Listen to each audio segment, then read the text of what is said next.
Welcome to public vision news. నా పేరు సుధా. బులెటిన్ల ముందుగా హెడ్లైన్స్.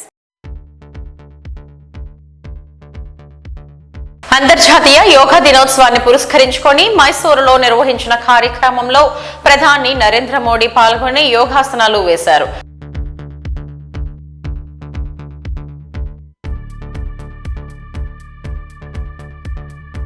యోగా వల్ల కలిగే శారీరక, మానసిక, ఆధ్యాత్మిక ప్రయోజనాల గురించి చైతన్యం కలిగించడమే ఇంటర్నేషనల్ యోగా డే ముఖ్య ఉద్దేశమని వైద్య ఆరోగ్య శాఖ మంత్రి విడదల రజని అన్నారు.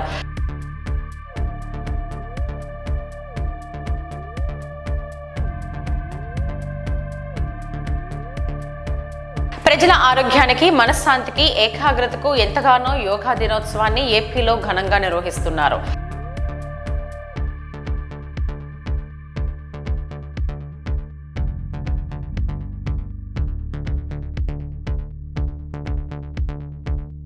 అంతర్జాతీయ యోగా దినోత్సవాన్ని పురస్కరించుకొని మైసూరులో నిర్వహించిన కార్యక్రమంలో ప్రధాని నరేంద్ర మోడీ పాల్గొని యోగాసనాలు వేశారు.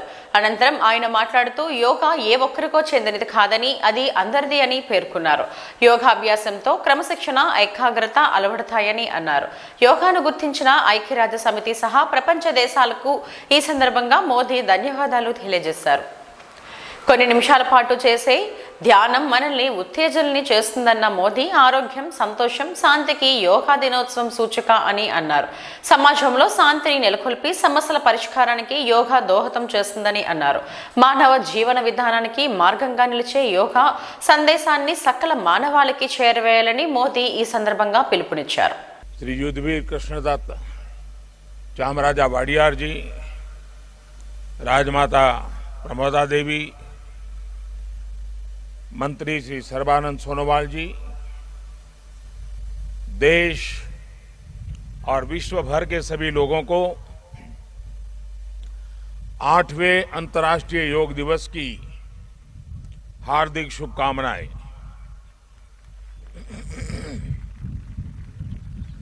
आज योग दिवस के अवसर पर मैं कर्नाटक की सांस्कृतिक राजधानी, अध्यात्म और योग की धरती मैसूरू को प्रणाम करता हूं। मैसूरू जैसे भारत के आध्यात्मिक केंद्रों ने जिस योग ऊर्जा को सदियों से पोषित किया, आज वो योग ऊर्जा विश्व स्वास्थ्य को दिशा दे रही है। आज योग वैश्विक सहयोग का पारस्परिक आधार बन रहा है। आज योग मानव मात्र को निरोग जीवन का विश्वास दे रहा है। हम आज सुबह से देख रहे हैं कि योग की जो तस्वीरें कुछ वर्ष पहले केवल घरों में, आध्यात्मिक केंद्रों में दिखती थी, वो आज विश्व के कोने कोने से आ रही है। ये तस्वीरें आत्मिक बोध के विस्तार की तस्वीरें हैं।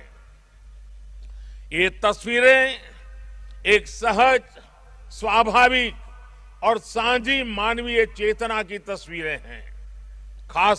యోగా వల్ల కలిగే శారీరక, మానసిక, ఆధ్యాత్మిక ప్రయోజనాల గురించి చైతన్యం కలిగించడమే ఇంటర్నేషనల్ యోగా డే ముఖ్య ఉద్దేశమని వైద్య ఆరోగ్య శాఖ మంత్రి విడదల రజని అన్నారు. విజయవాడలోని ఏ కన్వెన్షన్ సెంటర్లో ఆయుష్ శాఖ నిర్వహించిన 8వ ప్రపంచ యోగా దినోత్సవం కార్యక్రమానికి విచ్చేసిన ఆమె జ్యోతి ప్రజ్వలనతో కార్యక్రమం ప్రారంభించారు. ఈ సందర్భంగా ఆమె మాట్లాడుతూ యోగా మన భారతీయ సంస్కృతిగా అభివర్ణించారు. భారతదేశంలో ఉద్భవించిన పురాతన భౌతిక, మానసిక మరియు ఆధ్యాత్మిక అభ్యాసమని అన్నారు. యోగా అనే పదం సంస్కృతం నుండి పుట్టిందని, నేడు ఇది ప్రపంచవ్యాప్తంగా వివిధ రూపాల్లో ఆచరింపబడుతుందని అన్నారు. రోజు రోజుకు జనాదరణ పొందుతుందని అన్నారు. మంచి ఆరోగ్యం కోసం ప్రతి ఒక్కరూ యోగాను ఆశ్రయించాలని ఈ కార్యక్రమంలో principal secretary MT Krishna Babu, collector Dilli Rao, municipal commissioner Swapnil Dinakar, AYUSH శాఖ అధికారులు, ప్రజాప్రతినిధులు, విద్యార్థులు పాల్గొన్నారు. మరి మీ అందరికీ కూడా తెలుసు, యోగా గురించి మీరు వినే ఉంటారు. ఇది మన ఏన్షియంట్ టైమ్స్ నుంచి కూడా మనకు వస్తున్నటువంటి వారసత్వ సంపద అని చెప్పి మనం చెప్పుకోవచ్చు. ఎందుకంటే యోగా గురించి మన తెలుగువారికి మన భారతదేశంలో ఎంత తెలుసో ఈ మధ్యకాలంలో కనుక మీరు చూసుకుంటే ఇన్ ద రీసెంట్ ఇయర్స్ కనుక మనం చూసుకుంటే ఖచ్చితంగా మీ ఇక్కడున్న చాలామంది వాళ్ళ బంధువులు ఎవరో ఒకరు ఫారిన్ కంట్రీస్లో ఉండే ఉంటారు. అంటే what I mean to say is not only in our country, recent టైమ్స్లో even in the foreign countries and especially foreigners, you see most of the travelers who come to India to explore our culture and try to know more about our ancient history. దాంట్లో భాగంగానే యోగా గురించి కూడా చాలా గొప్పగా తెలుసుకొని వాళ్ళు వెళ్ళడం జరుగుతూ ఉంది. ఎందుకంటే నేను earlier I stayed a couple of years in United states.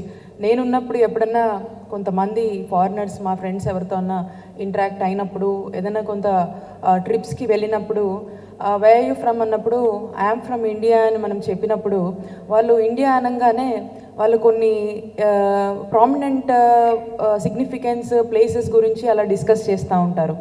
And at the same time yoga yoga it's very famous there అని అనేవాళ్ళు ఎగ్జైటెడ్గా.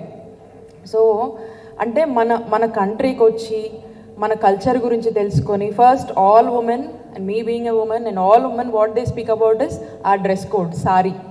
They really praise our culture, our dress code, and they're very excited about it. ప్రజల ఆరోగ్యానికి మనశ్శాంతికి ఏకాగ్రతకు ఎంతగానో యోగా దినోత్సవాన్ని ఏపీలో ఘనంగా నిర్వహిస్తున్నారు. అంతర్జాతీయ యోగా దినోత్సవం సందర్భంగా యోగాపై అవగాహన కల్పించేందుకు ఏటా యోగా డే సెలబ్రేషన్స్ నిర్వహిస్తున్నారు. దీంట్లో భాగంగా విశాఖలో స్వర్ణ భారతి ఆడిటోరియంలో జరిగిన వేడుకల్లో యోగా ఆసనాలతో యోగాకున్న ప్రాధాన్యతను వివరించారు. ఈ వేడుకల్లో కేంద్ర మంత్రి సంతను ఠాకూర్ పాల్గొన్నారు. ఆయనతో పాటు నగర mayor Golagani Harivenkata Kumari, port chairman Rammohan Rao, జిల్లా collector doctor A Mallikarjuna, MLC Madhav, Varadu, Kalyani తదితరులు పాల్గొన్నారు. వ్యక్తిలో నిగ్రహాన్ని పెంచి వ్యక్తిత్వ వికాసానికి యోగా దోహదపడుతుందని తెలియజేశారు.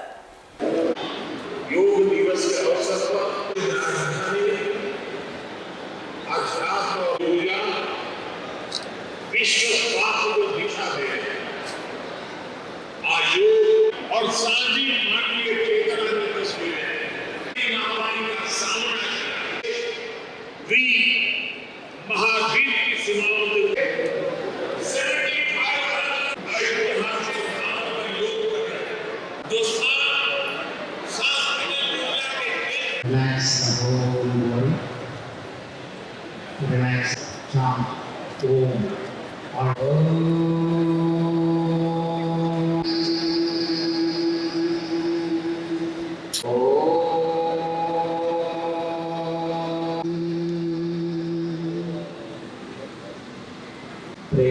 Please repeat after me. Om Namasi. Whatever might be, we can just light in the beginning. Let the next slide. While breathing, breathe out slowly, bend forward and down. Breathe in, back. Bezawada city CIPA రాష్ట్ర మహాసభకు వేదిక కాబోతుంది. 27వ మహాసభలకు సంబంధించి పోస్టర్లను CPI కార్యాలయంలో ఆవిష్కరించిన నేతలు సభలో చర్చించే అంశాలను వివరించారు. ఈ మహాసభలకు ఏపీ వ్యాప్తంగా కార్యకర్తలు, నాయకులు పాల్గొంటారని ఆ పార్టీ నేత జేవి సత్యనారాయణ చెప్పారు. ప్రజాస్వామ్యంలో ప్రశ్నించే హక్కును కాలరాసే విధంగా ప్రభుత్వం చర్యలు చేపడుతుందని, ఏదైనా విమర్శిస్తే దాన్ని స్వీకరించకుండా దాడులు తెగబడుతుందని ఆగ్రహం వ్యక్తం చేశారు. విజయవాడ కేంద్రంగా ఈ నెల 27వ తేదీన నిర్వహించనున్న మహాసభను విజయవంతం చేయాలని పిలుపునిచ్చారు. ఈ సభలో ప్రజా వ్యతిరేక విధానాలపై చర్చిస్తామని చెప్పారు. ఎవరైతే ఉన్నారో వాళ్ళు నిరసన తెలియజేస్తే ఇప్పుడు కేంద్ర హోంశాఖ సహాయ మంత్రి గారు చేసినటువంటి ప్రకటన ఏంటి?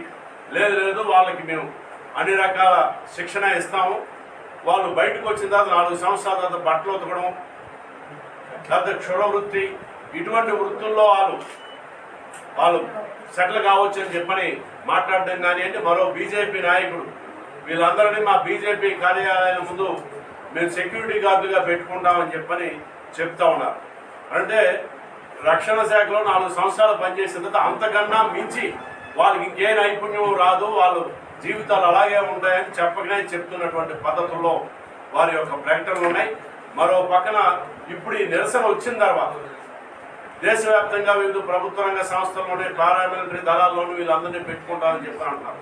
ఈరోజు ప్రభుత్వ రంగ సంస్థలు అన్నయ్యే లేకుండా పోతా ఉన్నాయి, అన్ని ప్రైవేట్ రంగానికి పోతున్నప్పుడు.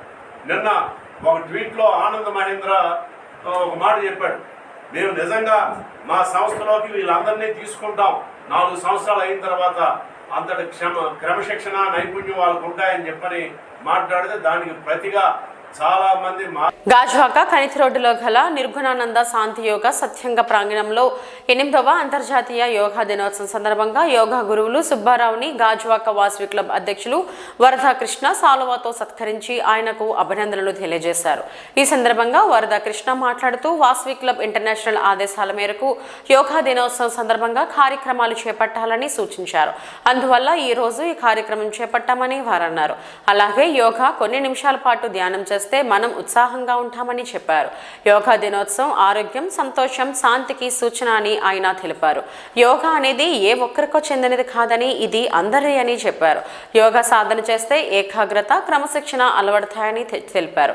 భారతదేశ ప్రత్యేకతను, వైవిధ్యాన్ని యోగా ప్రతిబింబిస్తుందని చెప్పారు. యోగా సాధన మనసును ప్రశాంతంగా ఉంచుతుందని తెలిపారు. ఈ కార్యక్రమంలో vice governor Khatta Satish, RC Kusumakumari, ZC G Ramya, Namburu Jagannatham, Chebolu Srinu, Pusalla Jagadish, Annapurna, K Ramakrishna, Sarathchandra Gupta తదితరులు పాల్గొన్నారు. మండలి పూజ్యశ్రీ భిక్షమే గురూజీ గారి దగ్గర 2004 సంవత్సరంలో యోగా గురూజీ పట్టా తీసుకుని ఆనాటి నుంచి ఈనాడు వరకు కూడా ఉద్యోగ ధర్మాలను నిర్వహిస్తూ ఉదయము సాయంత్రము ఇంటి దగ్గర క్లాసెస్, యోగా క్లాసు, ఆధ్యాత్మిక క్లాసు, జ్ఞాన క్లాసులు అన్నది కండక్ట్ చేయడం జరుగుతుంది. అలాగే వివిధ దేవాలయాలకు కూడా శక్తిపీఠాలకు వెళ్ళి ఒక దీపలక్ష్మి పూజలు అన్నది కూడా చేయడం జరుగుతుంది. ఇక్కడ అగ్నిహోమ కార్యక్రమం, అభిషేక కార్యక్రమం, అలాగే భగవద్గీత, లలిత, విష్ణు సహస్ర, తిరుపావే కార్యక్రమాలు, పారాయణ కార్యక్రమాలు కూడా చేయడం జరుగుతుంది. అంటే ఆరోగ్యం కోసం యోగా, ఆసనాలు, ప్రాణాయామ, సూర్య నమస్కారాలు సాధన సంపత్తి ఉంటుంది ఇక్కడ. దాని తర్వాత ఉల్లాసం కోసం పాటలు, అలాగే మన పుణ్యాన్ని పెంపొందించడం కోసం భక్తి కార్యక్రమాలు, జ్ఞానాన్ని అభివృద్ధి చేసుకోవడం కోసం జ్ఞానానంద కార్యక్రమాలు, ఇలాంటివన్నీ కూడా నిర్వహించడం జరుగుతుంది. అచల సాంప్రదాయ గురువైన మా తాతారావు గురూజీ గారి ద్వారా మనల్ని ఈ మధ్యన గురు పట్టాభిషేకం కూడా చేయడం జరిగింది. సమ్యక్ జ్ఞానానంద అన్నది కూడా బిరుదు ఇచ్చారనమాట. ఇక్కడ కుల మతాలకు అతీతంగానే నేను 18 సంవత్సరాల నుంచి యోగా, ఆధ్యాత్మిక క్లాసెస్ కూడా నిర్వహించడం జరుగుతుంది. ఎవరికి ఏది కావాలంటే ఆ విద్యను వాళ్ళు పొంది వాళ్ళ ఆరోగ్యం, ఆనందం, మానసిక ప్రశాంతత పొందుతున్నారు. అలాగే ఇంకా ఈ శాశ్వత జీవితం కూడా ఈ విధమైన కార్యక్రమాలను చేసుకునేటట్టు అలాంటి శక్తి సామర్థ్యాలు ఆ భగవంతుడు, మీ భక్తులు, మీ సాధకులు అందరూ ఆదర అభిమానాలు నాకు ఎప్పుడు అలాగా ఎలవేళ్ళ ఉండాలని కోరుకుంటూ.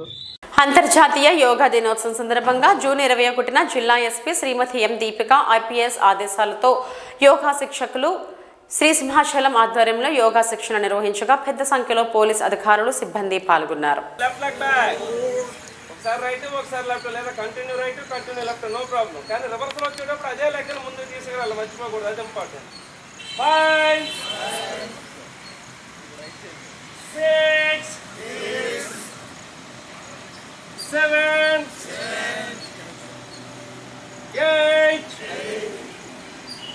Left leg forward, 9, left leg.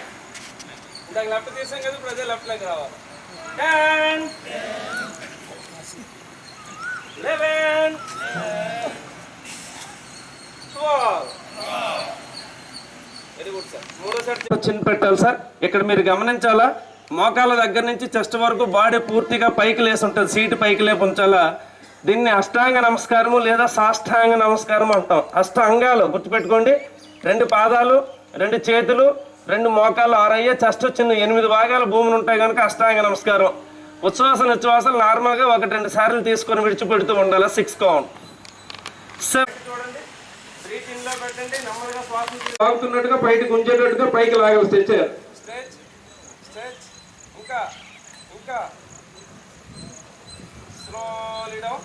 నెమ్మదిగా సైడ్ నుంచి చేతులు పెట్టుకుంటూ లెగ్ చైన్స్ లెఫ్ట్ లెగ్ చిన్న చిన్న ఆసనాలు చెప్తున్నాను సార్. స్లోలీ రైస్, పైకి తెచ్చేయండి సార్ బాడీని. చూడండి పాదాల దగ్గర నుంచి టీడీపీ నేత గౌతు శిరీష వైసీపీ ప్రభుత్వంపై తీవ్ర విమర్శలు గుప్పించారు. మంగళవారం ఆమె ఇక్కడ మీడియాతో మాట్లాడుతూ ముఖ్యమంత్రి జగన్మోహన్ రెడ్డి సంక్షేమ పథకాలను కత్తెర పథకాలుగా మార్చారని ఆరోపించారు. అమ్మఒడి దగ్గర నుంచి మొదలుకొని చివరకు దళితులకు ఇచ్చే విద్యుత్ రాయితీల్లో కూడా ముఖ్యమంత్రి మోసం చేస్తున్నారని అన్నారు. ప్రభుత్వాన్ని, అధికారంలో ఉన్న పార్టీని ప్రశ్నించడం రాజద్రోహం కిందకు రాదని అన్నారు. చంద్రబాబు మీద అబద్ధ ప్రచారం చేసి జగన్ అధికారంలోకి వచ్చారని అన్నారు. చంద్రబాబు ప్రవేశపెట్టిన సంక్షేమ పథకాలని ఈ ప్రభుత్వం నిలిపివేసిందని, అన్ని వర్గాల వారిని జగన్మోహన్ రెడ్డి మోసం చేస్తున్నారని గౌత శిరీష తీవ్ర స్థాయిలో విమర్శించారు. రేషన్ కార్డు ఉండాలి. రేషన్ కార్డు ఎందుకు తీసేస్తున్నారు? కరెంటు బిల్లు 1000 దాటితే రేషన్ కార్డు తీస్తున్నారు. కరెంటు బిల్లు పెరగకుండా ఎందుకు ఉంటుందండి? ఈరోజు మీరు పెట్టే ఈ 3 సంవత్సరాల్లో 7 సార్లు ధరలు పెంచితే కరెంటు బిల్లు పెరగకుండా వస్తుందా? అంటే కరెంటు బిల్లు పెంచి ఒక పక్క పెన్షన్, రేషన్ కార్డు తొలగించి ఆ 2 లేవు కాబట్టి మీకు అమ్మఒడికి అనర్హం అని చెప్తున్నారు. అంటే అర్థమవుతుందా అండి? మన పల్లెటూరు భాషలో ఒకటి ఎప్పుడు అంటూ ఉంటాం, పొమ్మనకుండా పొగ పెట్టడం అన్నది. జగన్మోహన్ రెడ్డి గారు కళ్ళకి కనిపించేలా ఇంత మోసాలు చేస్తున్నా మనకెందుకు అర్థం కావట్లేదు. చంద్రబాబు నాయుడు గారి మీద అబద్ధపు మాటలతో ఒక పింక్ డైమండ్ అని, ఒకే కులానికి చంద్రబాబు నాయుడు గారు ఉద్యోగాలు ఇచ్చారని అడ్డమైన అబద్ధాలని ప్రచారం చేసే సాక్షి ఛానల్ ద్వారా ప్రజల్లోకి తీసుకెళ్లి ఈరోజు అధికారంలోకి వచ్చారు జగన్మోహన్ రెడ్డి గారు. ఆయన చేస్తున్న మోసాలు ఈరోజు ప్రశ్నిస్తుంటే మా మీద కేసులా? ఒక్క మాట అడుగుతున్నాను, ఈరోజు ప్రభుత్వంలో ఉన్న అధికార పార్టీని ప్రశ్నించడం అన్నది రాజద్రోహం కిందకి రాదు. మీరు ఏ హామీలు ఇచ్చారు? ఆడపిల్లలకి ఏమని హామీలు ఇచ్చారండి? పూర్తిగా మద్యపాన నిషేధం చేస్తామని వచ్చే 15 సంవత్సరాలు కూడా రాష్ట్రాన్ని తాగుబోతులు తాగితే కదా మన రాష్ట్రం నడవదనే స్టేజ్కి తీసుకొని వచ్చారు. పిచ్చి బ్రాండ్లను తీసుకొని వచ్చి తాగుబోతు తాలూకు వ్యసనాన్ని ఈరోజు మీరు పనంగా పెట్టి వాళ్ళ ఆరోగ్యాలను పాడు చేస్తున్నారు. అయినా మనం ఎందుకు అడగలేకపోతున్నామో అస్సలు అర్థం కావట్లేదు. ఈరోజు ప్రశ్నించాలి. 3 సంవత్సరాలు అయింది. సిపిఎస్ ఏమైంది? ఈరోజు 3000 పెన్షన్ ఎప్పుడు ఇస్తా అన్నారు? ఆ రోజు ఏమి వాయిదాల పద్ధతిలో ఇస్తామని మీరు హామీ ఇవ్వలేదే. ఎన్నికల్లో గెలిపించండి 3000 రూపాయలు పెన్షన్ ఇస్తామన్నారు. కానీ ఈ రోజుకి అది అమలు జరుగుతుందా లేదా తెలియదు. ఈరోజు చెత్త మీద పన్ను, దాని మీద పన్ను, దీని మీద పన్ను. ఈరోజు అభివృద్ధి అంటే మీరు ఏం చెప్పి అధికారంలోకి వచ్చారు జగన్మోహన్ రెడ్డి గారు? ఒక్క ఛాన్స్ ఇవ్వండి. చంద్రబాబు నాయుడు గారు చేసిన సంక్షేమం కన్నా మీకు రెట్టింపు చేసి చూపిస్తామని. కానీ ఏం జరుగుతుంది? ఆయన చేసిన సంక్షేమ పథకాలన్నీ ఆగిపోయాయి. పేదవాళ్ళకి 5 రూపాయలకి అన్నం పెట్టే అన్నపూర్ణ లాంటి అన్నా క్యాంటీన్లు తొలగించారు. అంటే పేదలు కనీసం తిండి తినడానికి కూడా అనర్హులుగా చేసి వాళ్ళని రోడ్డు మీద నెట్టారు. ఈరోజు ఒంటరి మహిళల్ని, అభాగ్యులైన ఆడపిల్లలు తల్లిదండ్రుల దగ్గర బ్రతకలేక గౌరవంగా మనం ఇచ్చే పెన్షన్తో ఆ ఒంటరి మహిళ బ్రతుకుతున్న వాళ్ళని 2 లక్షల మందిని 30 సంవత్సరాల నుంచి 50 సంవత్సరాలకి వయోపరిమితి పెంచి మీరు దూరం చేశారు. మీరు ఇచ్చే పెన్షన్ 50 సంవత్సరాల తర్వాత వాళ్ళు ఏం చేసుకోవాలండి? అప్పటి వరకు ఎలా బ్రతకాలి వాళ్ళు? ఈ విధంగా ఒక్క వర్గాన్ని కాదు, ఆదరణ పథకం తీసేసి బీసీలను మోసం చేశారు. ఇప్పుడు ఎస్టీ ఎస్సీల వంతు. మీకు చెప్పిందేంటి? ప్రతిరోజు ఎస్టీ ఎస్సీలని, దళిత సోదరుల్ని, అణగారిన వర్గాల్ని, బీసీ సోదరుల్ని మేము చాలా ఉన్నతిగా చూస్తున్నామని చెప్తున్న సదరు ముఖ్యమంత్రి జగన్మోహన్ రెడ్డి గారు మనకొచ్చే ప్రతి పథకాలలో కోతల్ని విధిస్తూ ఈరోజు మనల్ని మోసం చేస్తుంటే అడగడానికి ముందుకు రాలేకపోతున్నాం. అయ్యన్న పాత్ర లాంటి గారి సీనియర్స్కి ఈరోజు ఎలాంటి వేధింపులు చేస్తున్నారో మనం చూస్తున్నాం. దయచేసి ఆంధ్ర రాష్ట్రం మిగలాలన్నా, ఆంధ్ర రాష్ట్రంలో ఏ హామీలు చెప్పి ముఖ్యమంత్రికి అధికారంలోకి వచ్చాడు, ఈరోజు ఈ హామీలు తప్పుతుబడిన ఉత్తరాంధ్ర జిల్లాల ప్రగతి సాధ్యమవుతుందని ఉత్తరాంధ్ర అభివృద్ధి వేదిక కన్వీనర్ అజయ్ శర్మ అన్నారు. మంగళవారం మండల కేంద్రమైన సభవరంలో 2009 ఫిబ్రవరి 21న అప్పటి ముఖ్యమంత్రి స్వర్గీయ వైఎస్ రాజశేఖర్ రెడ్డి ఉత్తరాంధ్ర సుజల స్రవంతి పథకం శంకుస్థాపన శిలాఫలకాన్ని ఈ బృందం పరిశీలించింది. ఈ సందర్భంగా ఆయన మాట్లాడుతూ 2014లో అధికారంలోకి వచ్చిన చంద్రబాబు నాయుడు గోదావరి జలాలు పోలవరం ఎడమ కాలువ ద్వారా ఉత్తరాంధ్రకు తరలించే సుజల స్రవంతి పట్టించుకోలేదని ఆరోపించారు. మళ్లీ 2019 ఎన్నికలకు ముందు ఈ ప్రాజెక్టు చేపట్టలేదని ప్రజలు నిలదీస్తారని భావించి ఇదే సుజల స్రవంతి పథకానికి చోడవరంలో మరో శంకుస్థాపన రాయి వేసి ఉత్తరాంధ్ర జిల్లాల రైతులను మోసం చేసే ప్రయత్నం చేశారని అన్నారు. అందుకని ప్రభుత్వం అధికారంలోకి వచ్చినా అభివృద్ధి మాత్రం చదవడం తప్ప కార్ రేస్ ఎందుకు రావటం లేదని ఉద్దేశంతోనే ఉత్తరాంధ్ర అభివృద్ధికి ఏ పనులు చేపట్టాలనే విషయంపై ఈ నెల 21 నుంచి 24 వరకు కళా జాతా నిర్వహిస్తున్నట్లు శర్మ ప్రకటించారు. ఉత్తరాంధ్ర అభివృద్ధి ప్రధాన కార్యదర్శి. ఉత్తరాంధ్ర వెనుకబాటులో ఉంది అని అందరూ అంగీకరిస్తున్నారు. అభివృద్ధి చేస్తామని కూడా అందరూ చెప్తున్నారు. కానీ విచిత్రం ఏంటంటే అభివృద్ధికి ఎవరు ఏ చర్య చేపడుతున్నారు, గత ప్రభుత్వం కానీ ఈ ప్రభుత్వం కానీ. అందువల్ల ఉత్తరాంధ్ర అభివృద్ధికి ఏ చర్యలు ప్రభుత్వాలు చేపట్టాలని ప్రభుత్వానికి తెలియజేస్తూ మేము జాతా ఒకటి నిర్వహిస్తున్నాం. 21 నుంచి 24 దాకా ఈ నెల ఇది జరుగుతుంది. ఉత్తరాంధ్ర అభివృద్ధిలో గ్రామీణ ప్రాంతాల్లో ఉన్నటువంటి పేదరికం నిర్మూలన అనేది ప్రధానమైనటువంటి అంశం. ఆ పేదరికం పోవాలంటే వ్యవసాయం బాగా అభివృద్ధి చెందాలి. ఈ వ్యవసాయానికి బాగా అభివృద్ధి చెందేలా ఉండాలంటే నీటి ప్రాజెక్టుల నిర్మాణం జరగాలి. ఈ నీటి ప్రాజెక్టుల్లో ప్రధానమైనటువంటి నీటి వనరు ఏంటంటే మనకి గోదావరి నీటిని ఉత్తరాంధ్రకి తరలించేటువంటి ఉత్తరాంధ్ర సుజల స్రవంతి ప్రాజెక్టు. దీని ద్వారా మన ఉత్తరాంధ్రలో ఉన్నటువంటి 3 జిల్లాల్లోనూ 8 లక్షల ఎకరాలకి సాగునీరు వస్తుందండి. 1200 గ్రామాల్లో 30 లక్షల మంది ప్రజానీకానికి తాగునీరు అందుతుంది. అందువల్ల సాగునీరు తాగునీరుకి ఇప్పుడు కటకటలాడుతున్నటువంటి ఉత్తరాంధ్ర ఈ ప్రాజెక్టు కానీ పూర్తి అయితే సస్యశ్యామలం అవుతుంది. తూర్పుగోదావరి పశ్చిమ గోదావరికి ధీటుగా అభివృద్ధి చెందేట అవకాశం ఉంది. అయితే విచిత్రం ఏంటంటే 2009లో అప్పుడు రాజశేఖర రెడ్డి గారు ముఖ్యమంత్రి కింద ఉన్నప్పుడు దీనికి శంకుస్థాపన చేశారు సబ్బవరంలో. ఇప్పటికీ 13 ఏళ్ళు అయింది. దానికి అంగుళం కూడా ఈ ప్రాజెక్టు ముందుకు వెళ్ళలేదు. ఈ ప్రాజెక్టును ఎత్తియాలని 2014లో అధికారంలోకి వచ్చినప్పుడు ప్రభుత్వం మళ్ళీ ప్రయత్నం చేస్తే ఈ ప్రాంతాల్లో ఉన్నటువంటి ప్రజానీక ఉత్తరాంధ్ర అభివృద్ధి వేదిక ఇతర సంఘాలు వీళ్ళందరూ కలిపి ప్రభుత్వం మీద ఒత్తిడి తీసుకొచ్చిన ధర్మలా అప్పుడు దాన్ని ఎత్తేకుండా పక్కన పెట్టారు. చంద్రబాబు నాయుడు గారు మళ్ళీ 2018లో దీనికి చోడవరంలో హై స్కూల్ దగ్గర ఇంకో శంకుస్థాపన రాయేశారు.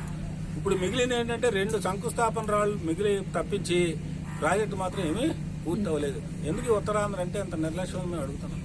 మరి ఈ ప్రాజెక్టు కట్టకుండా ఉత్తరాంధ్ర అభివృద్ధి ఎలా సాధ్యం అవుతుందండి? అందువల్ల ఉత్తరాంధ్ర అభివృద్ధి కోసం మాట్లాడే ఏ ప్రభుత్వమైనా ఈ ప్రాజెక్టు వెంటనే కట్టి తీరాలి.